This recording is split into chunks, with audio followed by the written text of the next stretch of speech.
It was supposed to be a shot in the arm for a fledgling promotion and a grand return for an aging all-time great. But in the end, it not only provided neither, but it was a disaster on almost every level. Nearly 5 years since he was last seen on a televised wrestling program, Macho Man Randy Savage made a brief comeback for total non-stop action in late 2004. But as quickly as you could say, "Ooh yeah, dig it," in a gravelier voice than my own, he was gone. In the short time that he was there, the Macho Man created headaches, caused controversy, and put an improbable end to what had been a truly remarkable career. Just how he got there and what happened behind the scenes is a story as wild and unpredictable as the real-life Randy Poffo's on-screen alter ego. I'm Jack from Cultaholic Wrestling, and this is the true story of Randy Savage's TNA comeback.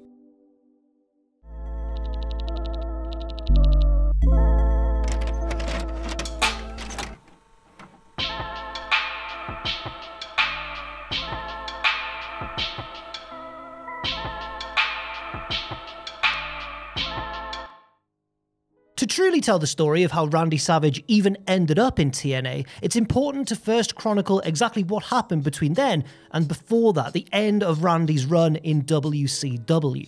Trust me, this is a tale in and of itself. The Macho Man had enjoyed a bit of a career resurgence while working for the Turner-owned organisation, having jumped there from WWE in late 1994 after Vince McMahon had deemed Savage too old to regularly perform in the ring and relegated him to the commentary table. By '98, however, Randy was falling apart physically, and a torn ACL, suffered in the main event of Spring Stampede but worked on for another month, effectively ended his full-time in-ring career. When he returned for a last hurrah almost a full year later, the Macho Man had jacked himself up, added his Team Madness entourage, and would resort to more and more shortcuts and theatrics in matches in a bit of an attempt to disguise his athletic decline. Savage was still a major attraction, as evidenced by the company putting their World Heavyweight title on him, but his performances were a bit of a far cry from what they had been before the knee injury. His WCW deal ran out on January 14th, 2000, the same night he filled in for an injured Bret Hart in a house show main event against Sid. After that, Savage was only brought back for a one-off appearance, showing up as a surprise in a World Heavyweight title #1 contender Battle Royal on the edition of Thunder taped on May 2nd. He got the big hero's entrance, chucked out a couple of lower card guys, and then exited the ring himself before coming back later on to raise the hand of match winner Ric Flair. And that was pretty much all she wrote as far as Randy Savage's mainstream professional wrestling career was concerned. WCW toyed with the prospect of bringing him back to do more, but they were put off by his hefty price tag. In their eyes, Savage was no longer as valuable as he perceived himself to be. Aware that wrestling is a young man's game and that he only had so many matches left in him, Randy was keen to get the absolute maximum for his services. Before leaving WCW and showing up in the Impact Zone 4.5 years later, he was often in the headlines and flirted with the idea of getting back into the squared circle. Because, you see, Savage didn't simply wake up one day and decide to work with TNA. This was a long process with plenty of detours along the way. Post-WCW, Randy dabbled in film and television, making a guest appearance on the show Nikki and famously portraying Bonesaw McGraw in the first Spider-Man movie, but the wrestling talk was always going on there in the background. In the summer of 2001, Savage discussed the possibility of starting his own promotion to help fill the void left by the death of WCW and, to a lesser extent, ECW, with a focus on primarily touring the UK and Germany, a unique idea but one which never got off the ground. He also got into a legal battle suing ex-girlfriend and valet Stephanie Bellars, who had gone back to working as an exotic dancer, as she was advertising herself as the former Gorgeous George, a moniker that Savage owned the rights to. And after all that was out of the way, Savage then began negotiating with the XWF that October. But these negotiations didn't go far, as Savage's monetary demands were deemed to be way out of control. Jacques Rougeau was also trying to coax Savage out of exile around this time for a show at Canada's Molson Centre in June of 2002. The one-time Mountie planned on booking the Macho Man to team with Pierre-Carl Ouellet against Kurgan and Sid Vicious, a match so, frankly, unbelievably weird that I am now, truthfully, a little bit disappointed that we didn't get to see it. In December of 2001, Savage was in the news challenging old friend / rival Hulk Hogan to a charity boxing match to benefit a children's hospital in St. Petersburg, Florida. And that was a noble cause, but it's worth mentioning that Randy and the Hulkster had a very complicated, habitually dysfunctional relationship. Randy evidently never forgave his old foe for allegedly helping to harbour Savage's ex-wife Elizabeth Hulette, aka Miss Elizabeth, when she fled from him many years prior. Blindsided by this boxing challenge, Hogan naturally turned it down, though he did say he believed Savage had good intentions with what some had instead branded a publicity stunt. Randy then went on local radio and argued that the fight could raise millions of dollars if it was put on a pay-per-view, noting that both HBO and Showtime had expressed an interest in carrying it, which were dubious claims at best. Savage ended up donating 10 grand of his own money to the Children's Hospital anyway, but he called it the Hulk Hogan Coward Fund and said that his enemy could use it as a tax write-off. A donation was also made by World Wrestling All-Stars promoter Andrew McManus. Now, World Wrestling All-Stars, or WWA, had only just run their first tour of Australia, capped off with the Inception pay-per-view in October.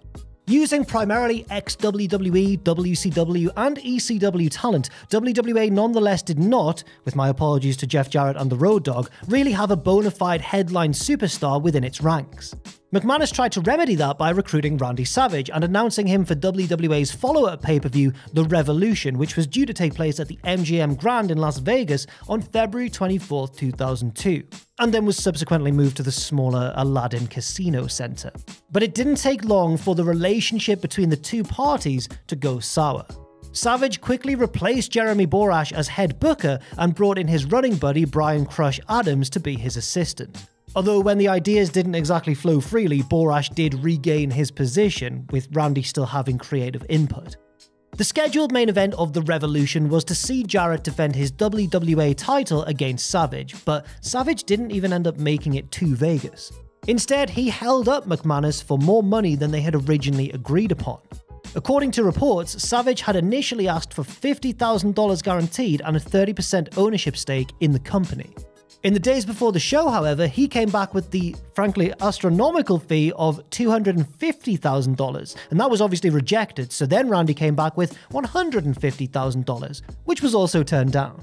I feel like it's worth noting that some of the undercard guys were apparently paid $300 for their night's work at the Revolution. McManus announced Randy's no-show to the crowd, but in an effort to keep the lines of communication open and do future business together, he took the heat off Savage and said that him not being there was, quote, through no fault of his own. This whole WWA episode is important because Randy's would-be opponent, Jeff Jarrett, would start NWA TNA just a few months later. Indeed, come May, there were already rumours that Savage would be involved with the upstart promotion. He wasn't involved in those very early days, of course, with his only wrestling activity in 2002 coming as the co-host, alongside Mike Graham, of the Florida Wrestling Classic show on Tampa, Florida's WB station. Savage then kept quiet for the better part of a year, aside from publicly expressing his condolences after the tragic passing of Miss Elizabeth in May of 2003. When he resurfaced in the public eye, the 51-year-old did so in perhaps the weirdest way possible, by launching a rap career. And I know the whole John Cena Doctor of Thugonomics gimmick was hot at the time, but this was a bit of a leap. While promoting the release of Be a Man, Randy continued to work his own angle with Hulk Hogan, who he called out on the album's title track, Be a Man. In an interview with MTV, Savage said, "The fans are demanding it, especially when you get to the hip-hop culture. We've got him boxed in right now, and I think the fans want to see Hogan and Savage fight it out one more time." Now, despite getting a few column inches from his grandstand challenge, Randy's promotional tour was, on the whole, a living nightmare. Not long after the MTV interview, the Macho Man stormed out of an interview with Cleveland-based Extreme Radio 92.3. He was doing his usual routine and running down Hogan, including Hulk's 1-800 commercials, when the host started taking shots at Savage for being a Slim Jim shill. When the host made the remark that Hulk Hogan was, in fact, a much bigger star than Randy Savage, Randy walked off. After he left, the hosts continued to rip on him, including making many unflattering comments about his age and appearance. Things went from bad to, oh god, how could this possibly get any worse, when Savage had a rotten night in Treasure Island, Florida on September 17, 2003. What was supposed to be his triumphant live concert debut at Mr. B's nightclub/cafe turned into an absolute shambles. And that was thanks to Hulk Hogan's pal, local radio DJ Todd Clem, aka Bubba the Love Sponge, who took it upon himself to sabotage the show. Bubba had for quite a while been using the airwaves to simultaneously defend Hogan while denigrating the character of the Macho Man. and he encouraged his listeners to ruin the concert with the promise of getting a free Hogan Rules Macho Man Sucks t-shirt. The small venue attempted to prevent the hecklers from getting in, but they did anyway and proceeded to boo Savage and Bryan Adams while chanting for Hogan. To make things that much more unbearably awkward, the CD that Savage was lip-syncing to skipped 3 songs in. Now, understandably, the typically mellow Randy threw down his microphone and walked off the stage in a rage. His rap career might have been over before it started, since Be a Man only shifted a few thousand copies, far short of the millions the Macho Man presumed it would sell, and it wasn't exactly well received by the critics either. But his war of words with Hulk Hogan and talk of a potential return to the ring still persisted. This included a tetchy argument with Jimmy Hart on the Mancow Morning Madhouse radio show, and rumours that TNA were attempting to bring Savage in for their November 30th pay-per-view. Rumours that Hogan would also be there suggested that the odds of Savage showing up were pretty slim, Jim. Sorry about that. Also, Hogan around this time had teased TNA for an absolute age and then inevitably went back to WWE anyway. Of course he did. Now, at this pay-per-view in question, neither Savage nor Hogan showed up, but Randy was hankering for a match with the Hulkster at a different show, a bit of a bigger one as well, called WrestleMania 20. In the February 2004 edition of Razor magazine, Savage was asked about wrestling on the grandest stage one more time, to which he enthusiastically responded, quote, "WrestleMania is where it's at. If Vince McMahon invited me to participate in WrestleMania 20, I'd do a crazy flip-flop into the air and say yeah." Curiously, The Rock also suggested Savage as a potential opponent for him at the Showcase of the Immortals, on a list that also included Hogan and Bill Goldberg, but Vince McMahon had no interest in even discussing the idea. Savage was still persona non grata. Also in February, the old Savage to TNA rumours started circulating again, with word going around that Macho Man could finally have a date with Jeff Jarrett on their April 4th pay-per-view, tentatively titled Bound for Glory. TNA had been using a version of Savage's song Are You Ready as their show opening music in January and February, perhaps as a way of extending an olive branch to the legend. Savage's people were quick to note that no deal had been struck, even if In Demand had him as being one of the stars of the show in its listing for Bound for Glory, which didn't end up happening anyway. There was more talk of Savage coming in May, as TNA were keen to load up on star power for their new TV deal with Fox Sports Network. Coincidentally, Randy's old flame Stephanie Bellars showed up as Mincer for 2 appearances in early June for what was a totally pointless blink and you'll miss it run. At Victory Road 2004, TNA's first monthly pay-per-view since switching from an ambitious weekly model, it finally happened. Macho Man Randy Savage, after so many years of scuttlebutt and false starts, made his TNA debut. After Jarrett, Scott Hall, and the debuting Kevin Nash had cost Jeff Hardy his chance to win the NWA Heavyweight title and laid out AJ Styles and 3 Live Crew, here came Randy Savage, although he looked barely recognisable, covered up with a black hat, sunglasses, and a long leather trench coat. Presented as the big babyface coming in to even the odds, Randy didn't do much but act a bit aghast at what he was seeing. But at least his mere presence caused a considerable buzz. This was still Randy Savage after all. It was, admittedly, an interesting hook to end the pay-per-view on, and it wanted to be really because Savage was reportedly paid $25,000 just for that. Think of how much old rope TNA could have gotten for all that cash. Anyway, what was meant to be the start of a program between Jarrett and Savage went up in flames 2 days later when Randy quit the company. You see, Hulk Hogan had also been backstage at Victory Road on the invitation of Panda Energy CEO Bob Carter, whose company owned the majority share of TNA. Savage had not been aware that the Hulkster, or his perpetual hanger-on Ed Leslie, would be there on the day, and when he found out about it, he was far from happy. Sources claimed that Hogan actually told Savage that he had his back when they came face to face, to which the Macho Man offered a sarcastic reply. Hulk then offered Randy the opportunity to go outside and settle their differences physically, something Savage had supposedly been trying to set up for years. But when Terry laid down the challenge, Randy apparently backed down. Now, you might be inclined to believe that this was the Hulk Hogan version of events, viewed through a red and yellow lens. But there were plenty of neutral witnesses who told it exactly the same way. Feeling double-crossed and citing an unsafe working environment, Savage informed TNA higher-ups that he would not be attending the post-Victory Road tapings of Impact.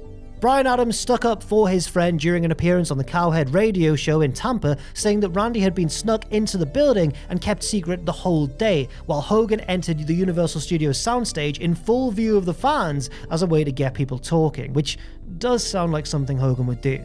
Adams argued that this was unprofessional and that the Jarretts, Jeff as well as his father and TNA co-founder Jerry, knew that it was unprofessional.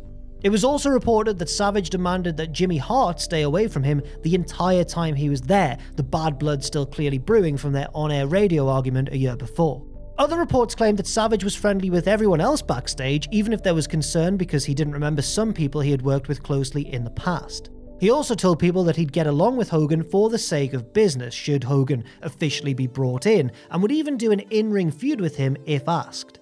On-screen, TNA stalled for time by having Jarrett claim that he left Savage in a pool of his own blood after Victory Road went off the air, with the TV shows having to be rewritten to account for the Macho Man's no-show. After reopening a dialogue with TNA management, Randy did agree to return to the promotion for 8 dates, but he had a list of, quite frankly, outrageous demands in order to do so. These included, get ready for this, limo transportation from his home in Tampa to Universal Studios Orlando, 2 security guards, Bryan Adams and Ron Harris, at $1,000 per night, his own private dressing room, and that Jimmy Hart, who worked backstage, could not only not be near him, but couldn't be in or around the gorilla position or in the production truck when Savage was on television. I guess the Macho Man was afraid the Mouth of the South would somehow use the power of camera angles to sabotage him. Stay away from those production trucks, Jimmy. Randy did work the next set of tapings, did interviews, and was involved in a brawl to set up a 6-man tag at the Turning Point pay-per-view on December 5th. Ah yes, Turning Point, a show famous for the Elix Skipper death-defying cage walk Hurricane Rana spot in the main event, and for being the scene of Randy Savage's last professional wrestling match. Not that Savage was in the match for the bulk of its duration, sadly. This was a disappointing one, to be honest. Instead, it was said that he had been kidnapped by the so-called Kings of Wrestling. Now, the Kings of Wrestling were a trio of Nash, Hall, and Jarrett cutting about in Elvis jumpsuits, which left Jeff Hardy and AJ Styles to do most of the heavy lifting without Randy. Savage did emerge for the finish of the match, and it was quite a sight to see. Still wearing that very unfamiliar all-black attire, Savage limped out for the hot or tepid tag, I suppose, threw a few weak punches, slapped on a sleeper hold, and then pinned Jeff Jarrett with a punch to the face after countering a sunset flip. Not to rag on Randy too much, but the man was clearly wary of doing anything physical, and the end of the match had obviously been designed to prevent him from needing to perform anything particularly athletic. This was, in theory, done to set up the Savage vs. Jarrett NWA Heavyweight title main event for the group's next pay-per-view, Final Resolution. And yes, Jarrett was champion at the time when Savage pinned him off a punch to the face. Now that match never ended up happening, as Randy walked out of the company again at the next set of Impact tapings on December 7th, about 20 minutes before they were set to start. The sticking point was Savage's refusal to put Jarrett over in the match. Now, to be fair to Randy, he had told the TNA booking team this when he was first negotiating to come in, and his mind hadn't been changed in the interim. TNA, including then head booker Dusty Rhodes, were frustrated with Savage when he again reiterated that he wouldn't be doing the job at the upcoming pay-per-view. But the truth is that Randy had been acting so erratically during his month-long affair with TNA and was so limited physically that the match being called off was probably best for all concerned. Some accounts, like one from TNA's booking director Bill Behrens, alleged that Savage would spend all day drinking, was in no condition to perform at the expected level, and had to even be helped to the top of the entrance ramp. Some within the company, though, defended Savage and put the blame for the whole situation on TNA for not tying him to any sort of actual contract. Those contract things again, and just assuming that he would be happy to do the job for the champ.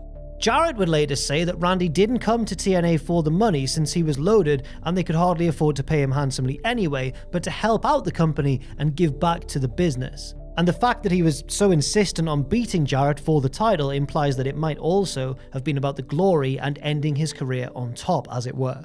Reflecting on Randy's time in TNA, Rhodes would later say that he could see it in his eyes and that Savage's last words to him were, "I can't do this, I don't want people to see me looking like this." It could have been a simple case that he just wanted to be Macho Man Randy Savage again, and he couldn't be that anymore. Time catches up with us all. Dusty told him it was fine and that he should just go home, neglecting to even bother with a half-hearted speech about showing up when advertised and putting over the current crop on his way out. It's also been speculated that there could have been some underlying distrust between the Savage and Jarrett parties. And that's potentially because the Poffo family and Jerry Jarrett fought in a bitter promotional war during the late 70s and early 80s when Randy's father Angelo ran the Outlaw ICW promotion and directly competed with Jerry Jarrett and Jerry Lawler's Continental Wrestling Association. They eventually did do business together, yes, but it was said that the Poffos may not have completely trusted the Jarretts, not like Randy Savage was the sort of person to get paranoid, right? Whatever the case may be, that was the sad end of Randy Savage, not just in TNA, but in mainstream professional wrestling altogether. His next wrestling-related appearances were to sign autographs and help raise money for charity at some shows promoted by Harley Race in February 2005. Savage told local reporters that he couldn't wrestle on the shows due to health concerns, and he was not kidding. During the February 3rd show in Warsaw, Missouri, Savage and Harley Race, 61 with a laundry list of health issues of his own, decided to get in the ring and just goof off. When they were finished though, Randy was in so much pain apparently that he flew himself home, missing the next night's show in Bowling Green, Missouri, and checked himself into hospital. And that was just after some light horseplay with an aging Harley Race. Imagine what Jeff Jarrett's guitar shot would have done to it. It's a sad one, because Macho Man Randy Savage is undisputedly one of the very best of all time, but his ill-fated TNA run remains a bizarre footnote and the strangest end to his Hall of Fame epic career. If nothing else, at least he realised when it was time to call it a day and preserve the memory of the exceptional performer he had been in his pomp.